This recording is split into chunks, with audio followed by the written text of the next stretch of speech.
Творчество и неволя – понятия несовместимые. Но художники, отбывавшие срок в карагандинском лагере, умудрялись не только творить свои произведения, но и благодаря своему творчеству создавать отношения и крепкие семьи.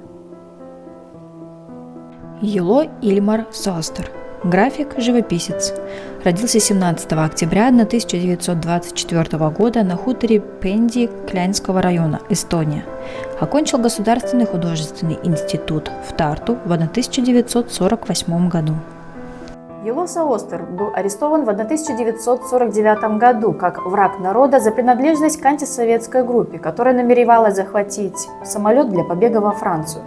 14 июля 1950 года он был приговорен к ИТЛ на 10 лет. Срок отбывал в лагпункте Долинка, Карлак. Соостер работал пожарным, столяром, работал художником в лагерном доме культуры, писал плакаты, оформлял стенды, начальником делал копии известных картин.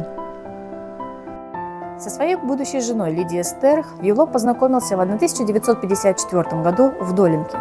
Ей был поручен монтаж экспозиции достижений лагпункта в Доме просвещения, куда был конвоирован и Йоло, как организатор художественной части всей выставки. Однажды при их встрече Йоло держал две маленькие кисточки. Это было богатство для него, и он оторвал его от своего сердца и подарил Лидии. Это вам. Спасибо большое, мне очень приятно. Я рад, что вам понравилось. А теперь прошу, уходи, пока охрана не видит. Еще срок добавят или на работу со всеми отправят. Я надеюсь на нашу долгожданную встречу еще.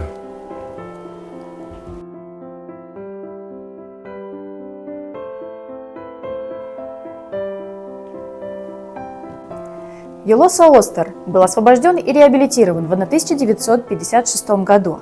Вскоре Лидия и Соостер поженились, и в 1957 году у них родился сын Тенепент Соостер, художник-аниматор.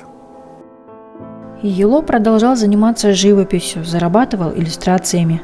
На сегодняшний день сохранились нарисованные им портреты и жанровые сцены.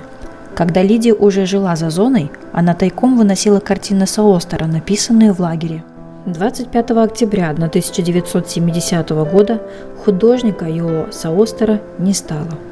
В 1990 году Лидия вместе с семьей сына Тенепента эмигрировала в Израиль.